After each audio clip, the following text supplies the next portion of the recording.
इबादत में जाने से पहले चलिए हम खुदा के कलाम में से चंद आयतें पढ़ेंगे। Please turn with me to book of Deuteronomy, chapter 32. इस्तिस्ना की किताब बाब number 32। First four verses we shall read it responsively. पहली 4 आयतें हम बारी बारी से पढ़ेंगे। Deuteronomy 32, 1 to 4. पढ़ेंगे इस्तिस्ना की किताब 32वां बाब पहली 4 आयतें बारी बारी से पढ़ेंगे। I'll read verse 1. Give ear, O ye heavens, and I will speak, and hear, O earth, the words of my mouth. मेरी तालीम मेह की तरह बरसेगी, मेरी तकरीर शबनम की मानिंद टपकेगी, जैसे नर्म घास पर फुहार पड़ती है और सब्जी पर झड़ियाँ। Because I will publish the name of the Lord, ascribe ye greatness unto our God.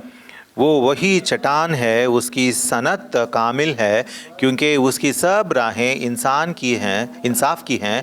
वो वफादार खुदा और बदी से मुबर्रा है, वो मनसूफ और बरहक है। And also few verses from the same chapter, verses 9 to 14 responsively. इसी बाब में से 9 से लेकर 14 आयतें हम बारी बारी से पढ़ेंगे। 9. For the Lord's portion is his people, and Jacob is the lot of his inheritance.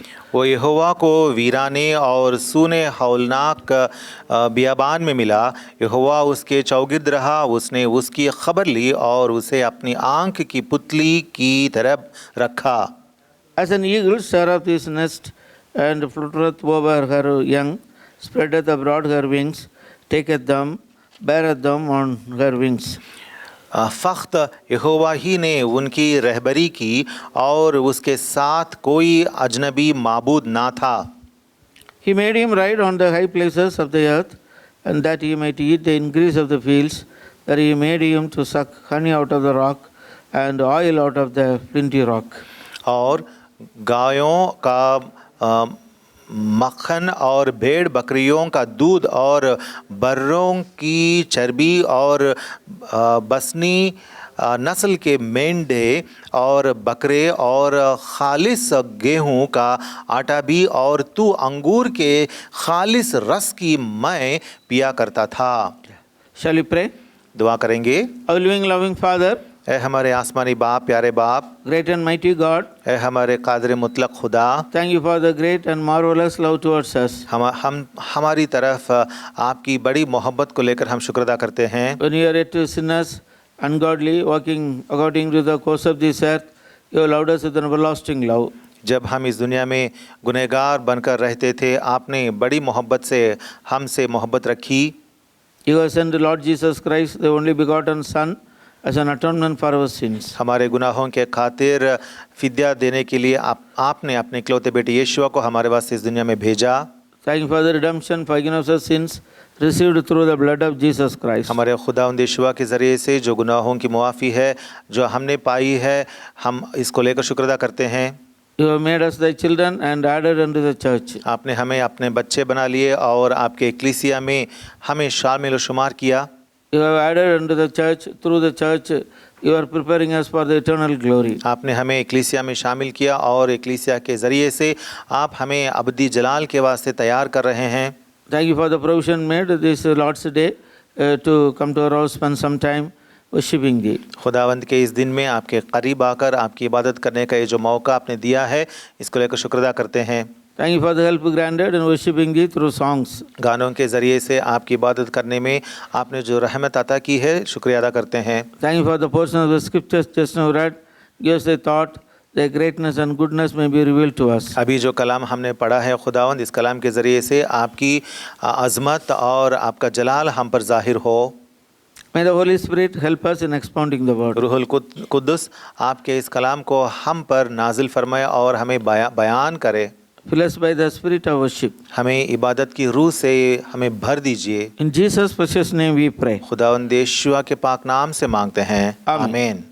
This Deuteronomy 32 is the song of Moses. अगर हम देखते हैं कि इस्तिस्ना की किताब जो 32वां बाब है, ये मोशे का गीत है। Yeah, how Moses explains about the greatness of God to the children of Israel. यहाँ पे मोशे इस्राएल के बच्चों के सामने खुदावंद यहोवा की अज़मत और उसकी तमजीद बयान करता है। Yeah, God's greatness is revealed in verse 4. आयत नंबर 4 में हमारे खुदा की अज़मत बयान की गई है। He says he is the rock. लिखा हुआ है कि वही चट्टान है। Rock speaks about the stability. चट्टान का मतलब है जो मजबूती उसमें होती है वो है। God doesn't change. मतलब हमारा खुदा वो बदलता नहीं है, ला तब्दील है। He is from everlasting to everlasting the same. वो अज़ल से अबद तक वो हमेशा ला तब्दील रहता है। And so our God is a never changing, never failing God. तो हमारे खुदा इस तरीके से कभी ना बदलने वाला खुदा है। Yeah, in the New Testament, Lord Jesus Christ is depicted as the rock. हमारे कलाम में नए अहदनामा में खुदावंद यीशुआ को चट्टान कर कर बयान किया गया है। Yeah, in the book of 2 Corinthians, दूसरे कुरिन्थियों की किताब में and we are told, 1 Corinthians chapter 10. पहले कुरिन्थियों की किताब बाब नंबर 10 में लिखा हुआ है। Yeah, here verse 4. आयत number 4, And did all drink the same spiritual drink, for they drank of the spiritual rock that followed them, and the rock was Christ. यहाँ लिखा हुआ है और सबने एक ही रूहानी पानी पिया, क्योंकि वो उस रूहानी चट्टान में से पानी पीते थे जो उनके साथ साथ चलती थी, और वो चट्टान माशियख था। So God in person, Jesus Christ, has become our rock. इस तरीके से हमारे खुदावंद यीशुआ हमारे वास्ते चट्टान बन चुके हैं। So David, he says in Psalm 18, इतना ही नहीं बल्कि मज़ामिर की किताब बाब नंबर 18 में दावीद कहता है, the Lord is my rock. वो कहता है कि यहोवा मेरा चट्टान है। I will love thee, O Lord, my strength. And verse 2, the Lord is my rock. ये कहता है दूसरी आयत में, यहोवा मेरी चट्टान है। He claims that rock as his own rock. वो कहता है कि वो चट्टान जो है वो मेरी ही चट्टान है। Yeah, that great God has become our God. इसका मतलब ये होता है कि वो अजीम खुदा जो है वो मेरा चट्टान बना है। Yeah, and secondly, in 4, Deuteronomy 32 verse 4. दूसरी बात जो इस्तिस्ना की किताब बाब नंबर 32 और आयत number 4, Yeah, his work is perfect. उसकी सनात कामिल है। The work of God is perfect. खुदा की सनात जो है वो कामिल है। Yeah, right from the creation, we understand God's work is perfect. हम इब्तिदा से खिलकत की शुरुआत से हम जानते हैं कि खुदा की सनात जो है वो कामिल है। Yeah, his salvation which he has granted to humanity is perfect. और ये भी कहा गया है कि वो नजात जो उसने इंसानों पर बयान किया है वो नजात भी कामिल है। They used to sacrifice many animals umpteen times. बहुत सारी बार उन्होंने वो लोगों ने बैल बकरियों की कुर्बानियाँ चढ़ाते आए। They could not forgive their sins. फिर भी वो उन कुर्बानियों के ज़रिए से उनके गुनाह जो थे मुआफ़ नहीं होते थे। God, out of his mercy, sent Jesus Christ, his only begotten Son, to die for our sins. And he offered his body as a perfect offering and put an end to the sin offering hereafter. लेकिन हमारे खुदा ने अपनी मोहब्बत की कसरत के मुताबिक उसने अपने इकलौते बेटे यीशुआ को इस दुनिया में हमारे वास्ते भेजा, ताकि खुदावंद यीशुआ इस दुनिया में आकर हमारे वास्ते खुदा का बर्रा बनकर कुर्बानी हो जाएं और उस कुर्बानी के ज़रिए से हमें गुनाहों की मुआफ़ी हासिल हो सके। Yeah, the work Jesus Christ has accomplished on the cross is perfect. जो काम हमारे खुदावंद यीशुआ ने सलीब पर किया है वो कामिल काम है। Hebrew chapter 9 इब्रानी की किताब बाब नंबर 9 verse 12. और आयत number 12, Neither by the blood of goats and cows, but by his own blood he entered once into the holy place, having obtained eternal redemption for us. और बकरों और बछड़ों का खून लेकर नहीं बल्कि अपना ही खून लेकर पाक मकान में एक ही बार दाखिल हो गया और अब्दी खलासी कराई। So he obtained eternal redemption for us. और हमारे वास्ते इस तरीके से खुदावंद यीशुआ ने अब्दी खलासी हासिल की है। So the perfection came through Lord Jesus Christ. इस तरीके से ये कामिल हालत जो है हमारे खुदावंद यीशुआ के ज़रिए से ही हासिल हुई है। Yeah, he offered his body as a living sacrifice. हमारे खुदावंद यीशुआ अपने बदन को, अपने जिस्म को जिंदा कुर्बानी चढ़ा दिया। The work of salvation is perfect. यीशुआ ने जो काम किया है, नजात का काम, वो मुकम्मल हुआ है। No more sacrifice is required अब- for our forgiveness of sin. अब इंसानों के यानी हमारे गुनाहों की मुआफ़ी के वास्ते कोई और कुर्बानियों की ज़रूरत नहीं है। Yeah, Jesus Christ has given us perfect salvation. हमारे खुदावंद यीशुआ ने हमारे वास्ते मुकम्मल या कामिल कुर्बानी चढ़ाई। Yeah. Thirdly, तीसरी बात, his ways are always judgment. और उसकी सब राहें इंसाफ की हैं। He is a God of judgment. वो इंसाफ का खुदा है। Though he is a loving God, a merciful, gracious God, but he is a God of judgment. वो तो प्यार करने वाले, मोहब्बत से भरा हुआ खुदा है, फिर भी वो इंसाफ करने वाला रास्तबाज खुदा है। He gives chances for people to repent of their sin वो- and failure, वो but ins- they don't listen, and he brings judgment. वो इंसानों को मौके देते रहता है कि वो अपने गुनाहों के वास्ते, अपनी ख़ताओं के वास्ते मन फिराएं, लेकिन लोग सुनते नहीं हैं। इस वास्ते खुदा उन पर अपना गज़ब उंडेलता है। During the days of Noah, and everywhere sin, wickedness was increased, and God warned them, but they did not listen. God sent a deluge upon that land. मसलन नोवाह के दिनों में खुदा के सामने लोग बहुत सख्त बन गए, गुनहगार बन गए थे, जलील बन गए थे। खुदा ने उनके सामने बहुत सारी चेतावनी भेजी थी, लेकिन उन्होंने नहीं सुना, इसीलिए खुदा ने उनको नेस्तो नाबूद कर दिया। Yeah, Genesis chapter 6, देखेंगे हम पैदाइश की किताब बाब नंबर 6 verse 5. और आयत number 5। And God saw the wickedness of man was great in the earth, and every imagination of the thoughts of his heart was only evil continually. और यहोवा ने देखा कि ज़मीन पर इंसान की बदी बहुत बढ़ गई और उसके दिल के तसव्वुर और ख्याल सदा बुरे ही होते थे। So God said in verse 7, the Lord said, I will destroy man whom I have created from the face of the earth, both man and the beast and the creeping things and the fowls of the air, for repenteth me that I have made them. और 7वीं आयत में खुदा फरमाता है, मैं पढ़ता हूँ, और यहोवा ने कहा, मैं इंसान को जिसे मैंने पैदा किया रूए ज़मीन पर से मिटा डालूँगा, इंसान से लेकर हैवान और रेंगने वाले जानदार और हवा के परिंदों तक, क्योंकि मैं उनके बनाने से मलूल हूँ। So God sent deluge upon this earth. इस तरीके से खुदा ने इस ज़मीन पर इंसानों पर सैलाब भेजा। Everyone on the earth was destroyed. ज़मीन पर सब कुछ जो जानदार थे मिट गए। God of judgment. इस तरीके से पता चलता है कि हमारा खुदा वो इंसाफ करने वाला खुदा है। Then during the days of Abraham, उसके बाद अब्राहम के अय्याम में, and there was a city, Sodom and Gomorrah. वहाँ पे दो शहर थे, एक का नाम था सोदोम और दूसरा का था अमोरा। Yeah, both the cities were sinful. और दो शहरें बहुत बदकारी से भर गए थे। Yeah, chapter 13, Genesis, verse 13. पैदाइश की किताब बाब नंबर 13 और आयत number 13। But the men of Sodom were wicked and sinners before the Lord exceedingly. और सदोम के लोग यहोवा की नज़र में निहायत बदकार और गुनहगार थे। God escaped Lot's family from Sodom and Gomorrah and sent fire and brimstone from above. खुदा ने लोत का घराना जो है उनको सदोम से बचाया और उसके बाद सदोम पर उसने आग बरसाई।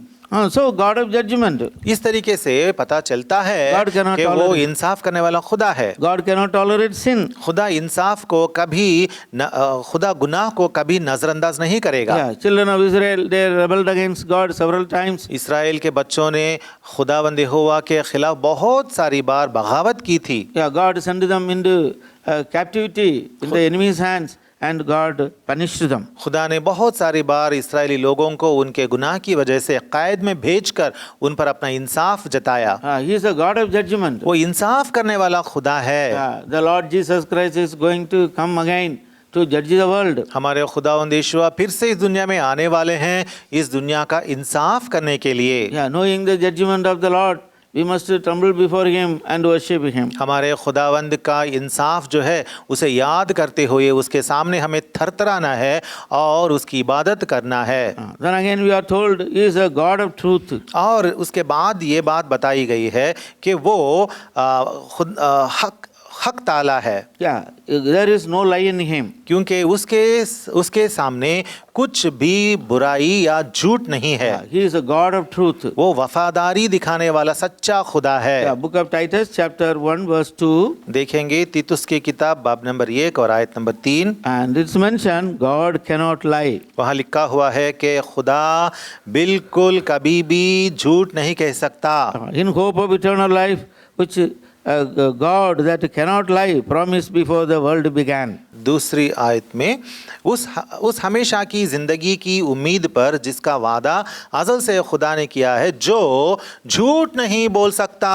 Yeah, it's impossible for God to lie. ये मुमकिन ही नहीं है कि खुदा झूठ बोले। But devil, Satan is a liar. लेकिन सातान मुफ्तरी जो है वो झूठ बोलने वाला Yeah, है। he is the father of lie. वो झूठ बोलने वाले का बाप है। Yeah, John's Gospel chapter 8 यूहन्ना की खुशखबरी बाब नंबर 8 verse 44. और verse 44। And ye are of your father the devil, and the lust of your father will ye do.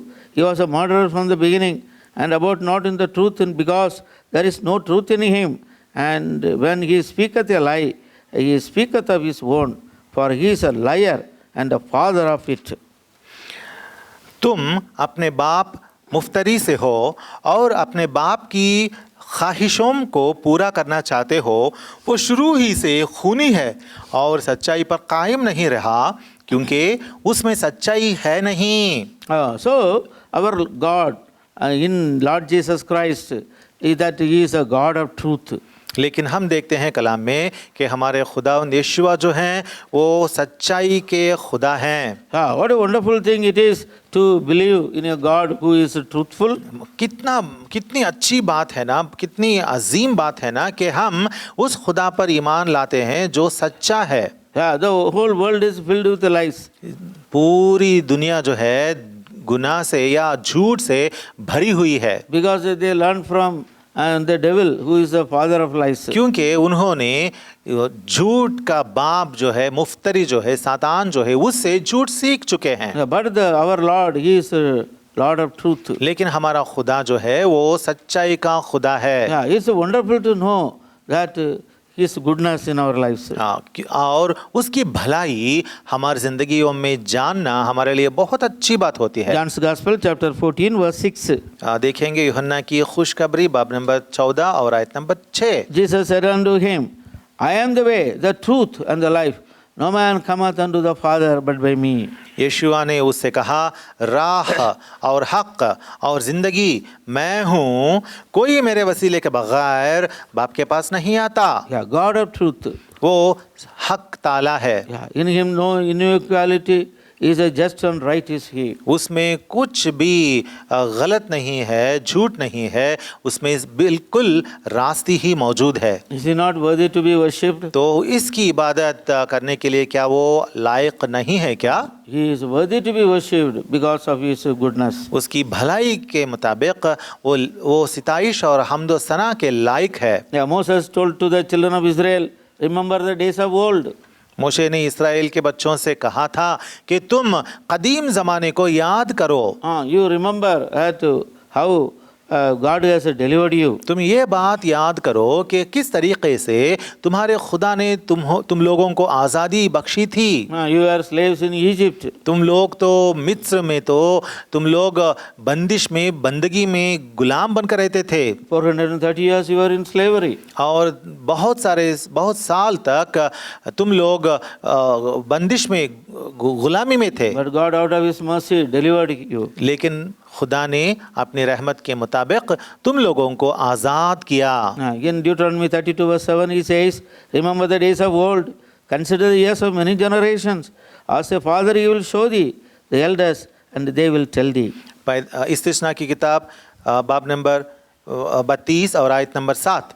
कदीम अयाम को याद करो, नस्ल दर नस्ल के बरसों पर गौर करो, अपने अपने बाप से पूछो, वो तुमको बताएगा। बुजुर्गों से सवाल करो, वो तुमसे बयान करेंगे। Yeah, we also must remember the days of old. हमको भी उस कदीम ज़माने को याद करना है। Yeah, how God has delivered us when we were yet sinners, living this world of sin and doing things of our own pleasure. मतलब हम भी जब खुदावंद के पास नहीं आए थे, उन दिनों में जब हम गुनाह में मुब्तला थे और जुर्म में मुलव्वस थे, उस वक्त खुदा ने हमसे मोहब्बत रखी थी। Yeah, he says about how God has chosen Jacob. यहाँ पे लिखा हुआ है कि खुदा ने याकूब को किस तरीके से चुना है। Verse 10.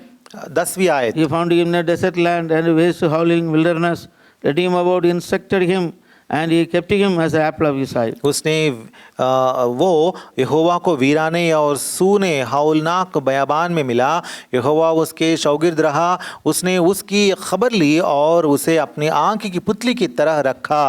That night when Jacob was going to Paddan Aram, in that night, dreadful night, he took a stone, put it under his head, and he was sleeping in the wilderness. और उस हौलनाक रात को जब याकूब पद्दन अराम को जा रहा था तो उसने क्या किया था, एक पत्थर लिया और उसे अपना सर के नीचे तकिया बनाकर सो गया। Yeah, he had a dream. तब उसको एक रोया आया था। There was a ladder between heaven and the earth. उस सपने में उसने क्या देखा था, उसने सीढ़ियां देखी थी And the angels were ascending and descending. और उस सीढ़ी में से खुदा के फरिश्ते उतरते थे, ऊपर चढ़ भी रहे थे। On the top of the ladder, Lord God stood and spoke to Jacob. और उन सीढ़ियों के ऊपर खुदावंद यहोवा खड़ा था, वहाँ से याकूब से वो बात भी किया था। What did he say? खुदा यहोवा ने क्या कहा था? And Genesis chapter 28, पैदाइश की किताब 28वां बाब verse 13.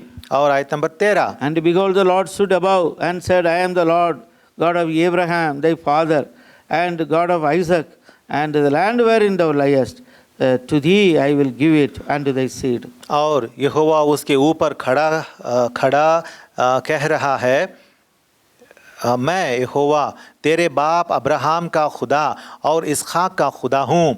मैं ये ज़मीन जिस पर तू लेटा है तुझे और तेरी नस्ल को दूंगा। Wonderful God. ये अजीम खुदा है। God has made a promise to Abraham. खुदा ने अब्राहम से ये वादा किया था He has fulfilled it in Isaac. और वो उस वादे को खुदा ने इसहाक में पूरा किया था। Now he confirmed it in the son of Isaac, Jacob. और उस वादे को इसहाक के बेटे याकूब की जिंदगी में वो पूरा कर रहा है। He found him in the desert land. और उस हौलनाक बयाबान में खुदा ने याकूब को पुकारा। It was a hopeless wilderness. वो तो नाउम्मीद बयाबान था। It is a waste and howling wilderness. वो तो एक वीरान और हौलनाक बयाबान था। God has led him to Paddan Aram, Laban's home. और उसके बाद खुदा ने वहाँ से उसे लाबान के घर को यानी पद्दन अराम को भेजा था। 20 years he was there. 20 साल तक वो वहाँ रहा। Now God has instructed him to return back to Bethel. अब खुदा फिर उससे कह रहा है कि तू पद्दन अराम से बेतेल को वापस आ जा, लौट जा। God has kept him. और खुदा ने उसे महफूज रखा। Kept him as the apple of his eye. किस तरीके से? अपनी आंख की पुतली की तरह रखा। Wonderful God. अजीम खुदा है। So also God has found us in this waste, howling, fearsome world. इस तरीके से हमारे खुदा ने हमको भी इस हलाक होने वाले नेस्तो नाबूद होने वाले हौलनाक दुनिया में, इस दुनिया में खुदा ने हमको भी पहचाना, पुकारा। He has forgiven our sins by the shed blood of his dear son Jesus Christ. उसने अपने इकलौते बेटे यीशुआ के खून में जो हमारे वास्ते बहाया गया है, उस खून में हमें माफ़ी भी दी। He has made us his children. उसने हमें अपने लिए पालक बच्चे बना लिए। Ever since we are born again, the Lord is taking care of us. जब से हम नए सिरे से पैदा हुए हैं, उस वक्त से खुदा हमारी हिफाजत कर रहा है। And he is instructing us. और हमें वो अपना कलाम बयान कर रहा है। Walk this way. He is instructing us. वो कहता है कि तू इस राह पर चल करके हमारी रहनुमाई कर रहा है। Through the Holy Spirit which he has sealed us, that he is guiding us. उस रूहुल कुद्स के ज़रिए से जिससे हम पर मोहर लगी है, हमें वो हमारी रहबरी वो कर रहा है। He is keeping us the apple of his eye. हमको भी खुदा अपनी आंख की पुतली की तरह महफूज रखता है। What a wonderful God. कितना अजीम खुदा है ना। He is not worthy to be worshipped. क्या वो इबादत के लायक नहीं है? Yeah, he is worthy to be worshipped. हाँ, वो इबादत का बिल्कुल लायक है। He has found us in this world and he has made us his children and he kept us. उसने हमें इस दुनिया में हमें ढूंढा, हमें ढूंढ कर निकाला और हमारे सारे गुनाहों को माफ़ करके अपने लेपल बच्चे बना लिए और अपने पास करीब बुला लिया। Jacob has become the inheritance of God. याकूब को क्या हुआ था? याकूब खुदा की मिल्कियत बन गया था। In Christ Jesus you have become inheritance unto God. हम भी खुदावंद यीशुआ में खुदा की मिल्कियत बन चुके हैं। He is taking care of us. वो हमारी हिफाजत और तहफ़्फ़ुज़ कर रहा है। How he is taking care of us? किस तरीके से हमारी तहफ़्फ़ुज़ वो करता है? Verse 11. पढ़ते हैं आयत number 11। As the eagle stirreth her nest and fluttereth over her young, spreadeth above her wings, and taketh them, beareth them on her wings. उसे जैसे उकाब अपने घोंसले को हिला हिला कर अपने बच्चों पर मंडलाता है, वैसे ही उसने अपने बाजुओं को फैलाया और उनको लेकर अपने परों पर उठा लिया। How eagle it bears its chicks on its wings, the Lord is bearing us. जिस तरीके से एक उकाब अपने बच्चों को अपने परों पर वो उठा लेकर जाता है, इसी तरीके से हमारा खुदा यहोवा हमारी हिफाजत करता है। Yeah, God has protected the children of Israel in Egypt. खुदा ने इस्राएल के बच्चों को मिस्र में उनकी हिफाजत की थी। In the wilderness, God has preserved them. और बियाबान में भी, हौलनाक बियाबान में खुदा यहोवा ने उन्हें हिफाजत से रखी थी। Yeah, God has given manna, the angels' food for them to eat in the wilderness. इतना ही नहीं बल्कि बियाबान में उनको खाने के लिए खुदा ने आसमानी मन्ना बख्शा था। What a wonderful thing. कितना अजीम बात है ना। Yeah, Psalm 78. देखेंगे मज़ामिर की किताब chapter 78। And here we are told, man ate angels' food. यहाँ हमें बताया गया है कि इंसान आसमानी फरिश्तों की खुराक खाई थी। Verse 24 and 25. 78. 78 की मज़ामिर की किताब चैप्टर 78 24 and 25. 24 और 25 आयतें। And he rained down manna from them unto eat, God and had given them the corn of heaven. Man did eat angels' food. He sent them meat to the full. और खाने के लिए उन पर मन्ना बरसाया और उनको आसमानी खुराक बख्शी। इंसान ने फरिश्तों की ग़िज़ा खाई और खाना भेजकर उनको आसूदा किया। God gave satisfaction.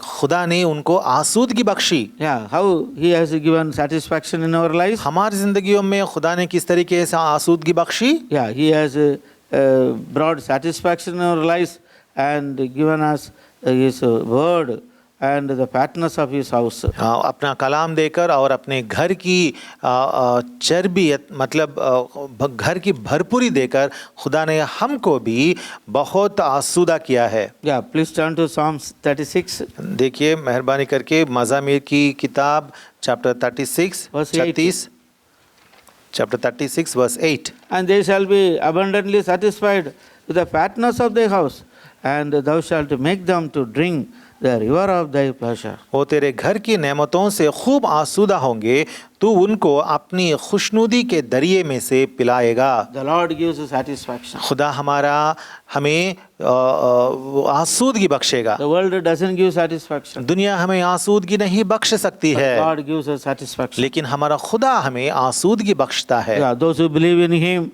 and out of their belly floweth the rivers of the living water. जो उस पर ईमान लाता है उनके पेट में से हयात का दरिया वो निकल कर आएगा। Jesus Christ said, I am the bread of life. खुदावंद यीशु ने कहा है मैं जिंदगी की रोटी हूँ। See John's Gospel chapter 6 verse 48. देखिए यूहन्ना की खुशखबरी बाब नंबर 6 और आयत number 48। Yeah, I am the bread of life. वहाँ पे खुदावंद यीशु ने कहा जिंदगी की रोटी मैं हूँ। Yeah, 49. 49 Your fathers did eat manna in the wilderness and are dead. तुम्हारे बाप दादा ने बयाबान में मन्न खाया और मर गया। Verse 51. 51 I am the living bread, and which came down from heaven. If any man eat of this bread, he shall live forever. And the bread that which I give my flesh which I give unto the life of the world. मैं हूँ वो जिंदगी की रोटी जो आसमान से उतरी, अगर कोई इस रोटी में से खाए तो अब तक जिंदा रहेगा, बल्कि जो रोटी मैं जहाँ की जिंदगी के लिए दूंगा वो मेरा गोश्त है। Yeah, chapter 7, verse 37. आयत नंबर 7 और बाब नंबर 7 आयत number 37। Yeah, in the last day, the great day, the feast, Jesus stood and cried, saying, If any man thirst, let him come unto me and drink. 38. He that believeth on me, as the scripture said, out of his belly shall flow rivers of living water. फिर ईद के आखिरी दिन जो ख़ास दिन है, यीशुआ खड़ा हुआ और पुकार कर कहा, अगर कोई प्यासा हो तो मेरे पास आकर पिए। जो मुझ पर ईमान लाएगा उसके अंदर से, जैसे कि किताब मुक़द्दस में आया है, ज़िंदगी के पानी की नदियाँ जारी होंगी। Yeah, John's Gospel chapter 4, when he was conversing with the sinful woman, and he said, the water which I give and will never thirst. खुदावंद यीशुआ ने उस गुनहगार औरत से मुकालमा होकर यूहन्ना की खुशखबरी बाब नंबर 4 में कहा था कि जो वो पानी पिएगा जो मैं देने वाला हूँ, उसको पीने के बाद फिर कभी प्यासा नहीं होगा। Yeah, verse 14.